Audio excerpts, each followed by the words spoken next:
एक समय की बात है।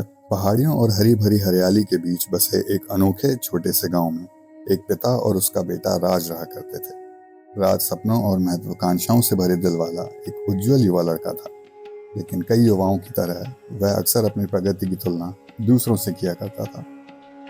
एक शाम जब वे अपनी आरामदायक कुटिया में बैठे हुए थे, जलती आग के सामने राज ने एक आह भरी। उसकी नजर क्षितिज पर घूम रही थी, जहां पड़ोसी गांव की छाया डूबते सूरज के सामने खड़ी थी। पिताजी, राज ने कहा, मैं ना चाहते हुए भी ऐसा महसूस कर रहा हूँ कि मैं पिछड़ रहा हूँ। पड़ोसी गांव का अरुण अपने हर काम में उत्कृष्ट प्रदर्शन करता है। वह पहले ही अपनी कलाकृति के लिए पुरस्कार भी जीत चुका है और हर कोई उसकी बुद्धिमत्ता की प्रशंसा करता है। पिता ने ध्यान से सुना। उनकी आंखों में टिमटिमाती लपटें झलक रही थी। पिता तुलना के महत्व को अच्छी तरह समझते थे, लेकिन वह इसके नुकसानों को भी जानते थे। राज मेरे बेटे, पिता ने कहा।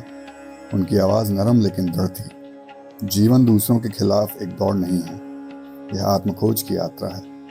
हम में से प्रत्येक के पास चलने के लिए अपना अपना रास्ता होता है, जो कि अद्वितीय चुनौतियों से और अवसरों से भी भरा हुआ होता है।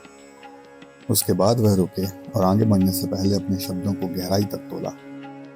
फिर उन्होंने कहा, अरुण की उपलब्धियां उसके समर्पण और कड़ी मेहनत का प्रमाण है, लेकिन वो तुम्हारे मूल्य या क्षमताओं को कम नहीं करती।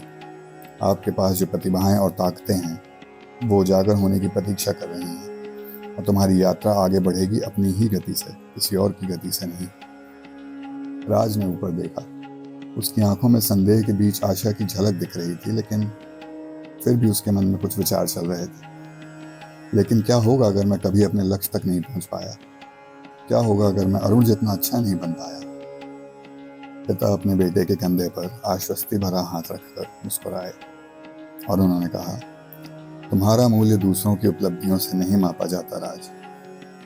यह तुम्हारे सपनों को पूरा करने में तुम्हारे ही द्वारा दिखाए गए साहस, असफलताओं के सामने तुम्हारा दिखाया हुआ लचीलापन और दृढ़ता, और रास्तों में दूसरों के प्रति दिखाए हुई तुम्हारी दयालुता से मापा जाता है। वो और करीब झुके और उनकी आवाज में प्रोत्साहन की फुसफुसाहट थी। अपने आप पर विश्वास करो मेरे बेटे, क्योंकि महानता दूसरों से आगे निकलने में नहीं है, बल्कि अपने लिए निर्धारित सीमाओं को पार करने में है। अपनी यात्रा को गले लगाओ और तुम्हें पता चलेगा कि इसमें एकमात्र भाग लेने लायक प्रतियोगिता सिर्फ वह है जिसमें तुम तुम्हारे संदेहों और भय के विरुद्ध खड़े हो। जैसे ही आग की लपटें चूल्हे में नृत्य कर रही थी, पिता और पुत्र शांतिपूर्वक मौन में बैठे हुए थे। उनके बंधन का प्रकाश अनिश्चितता के अंधेरे को रोशन कर रहा था, और उस पल में राज को एहसास हुआ कि खुद की तुलना दूसरों से करना एक व्यर्थ प्रयास था, क्योंकि उसकी सफलता का असली पैमाना खुद कुछ बनने के साहस में था। अपने पिता के शब्दों को अपने दिल में गूंजते हुए राज एक नए दृढ़ संकल्प के साथ अपनी यात्रा पर निकल पड़ा।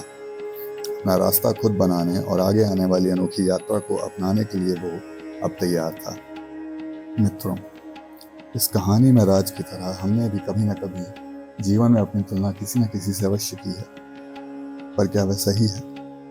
हम सबके रास्ते अलग अलग हैं, हमारी जीवन की स्थितियां अलग अलग हैं, हमारे संघर्ष अलग अलग हैं, हमारी कठिनाइयां अलग अलग हैं। फिर क्या ऐसे में हमारी तुलना किसी और से करना उचित होगी? अगर हमें किसी से तुलना करने की आवश्यकता है, तो वो हमारे कल के प्रयासों और वर्तमान के प्रयासों के बीच होनी चाहिए।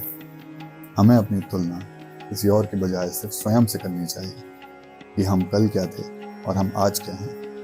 हमारे आज के प्रयास कहीं हमारे कल के प्रयास से कम तो नहीं? अपने आप से सिर्फ ये सवाल करिए। धन्यवाद।